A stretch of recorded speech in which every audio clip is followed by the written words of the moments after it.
श्रीमद भागवत महापुराणम स्कंद 5 अध्याय 4 ऋषभदेवाचे राज्यशासन।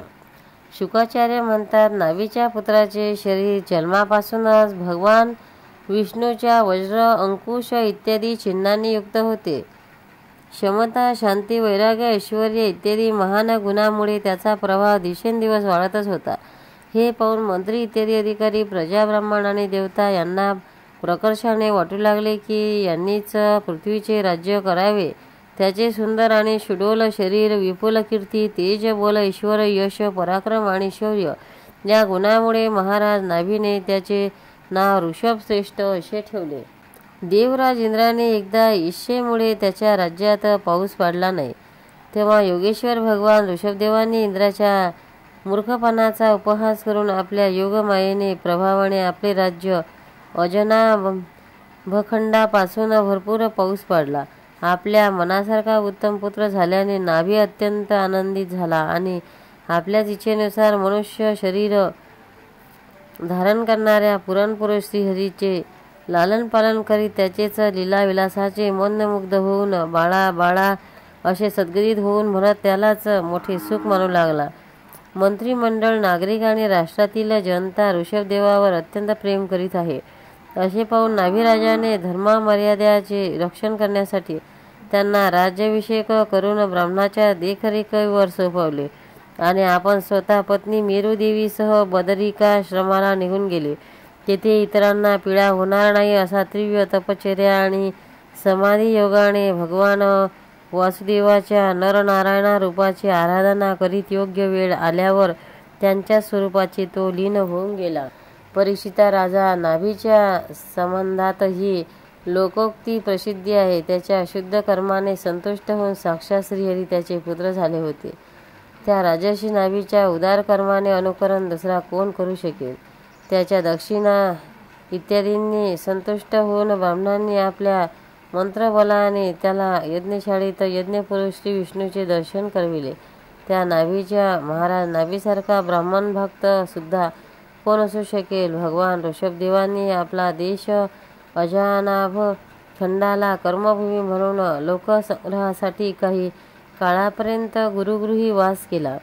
गुरुदेवांना यथोचित दक्षिणा देऊन गृहस्थाश्रमात प्रवेश करण्यासाठी त्यांनी आज्ञा घेतली। नंतर लोकांना गृहस्थाश्रम धर्माचे शिक्षण देण्यासाठी देवराज इंद्राने दिलेली त्याची कन्या जयंती हिच्याशी विवाह केला आणि श्रौत स्मार्त अशा दोन्ही प्रकारच्या शास्त्रोपद्धतीने कर्माचे आचरण करीत आपल्यासारख्या 100 पुत्रांना जन्म दिला।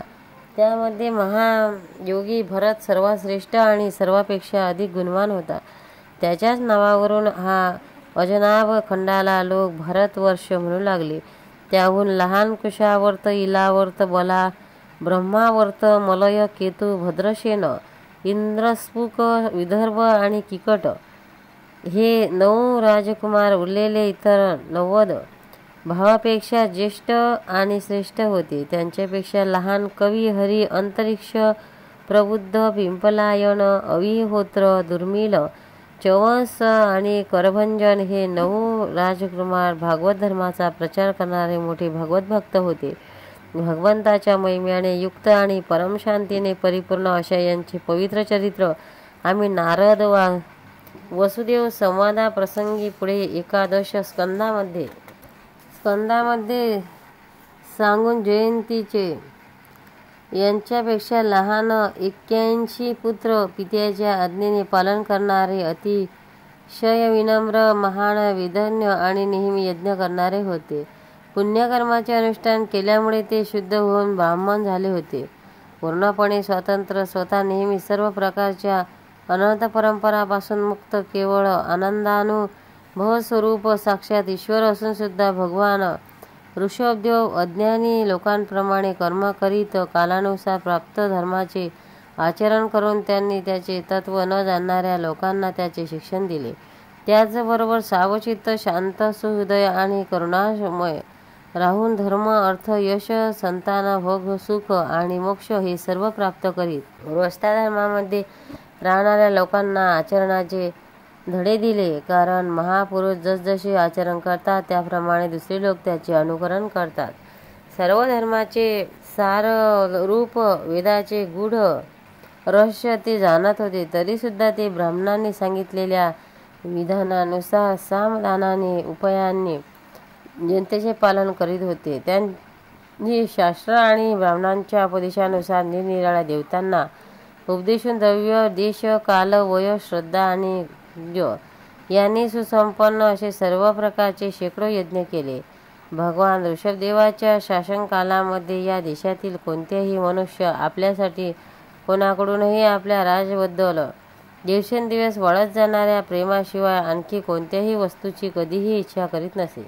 एवढेच काय, पण कोणत्याही वस्तूकडे डुंकून देखील पाहत नसे. एक वेळ भगवान ऋषभदेव फिरत फिरत ब्रह्मावर्त देशामध्ये पोचले. तेथे मोठमोठे ऋषी ब्रह्मर्षीच्या सभेमध्ये त्यांनी प्रजेसमोरच आपल्या समदूषित तसेच विनम्र, प्रेमळ आणि संयमी मुलांना शिक्षण देण्यासाठी पुढील उपदेश केला. गोपाल कृष्ण भगवान की जय. भक्तांनो, व्हिडिओ आवडल्यास व्हिडिओला लाईक करा, शेअर करा, सबस्क्राईब करा, तसेच बाजूला असलेल्या बेलवर क्लिक करा, म्हणजे याच्या पुढील सर्व व्हिडिओ तुम्हाला सर्वात आधी मिळत जातील. जय श्री कृष्ण.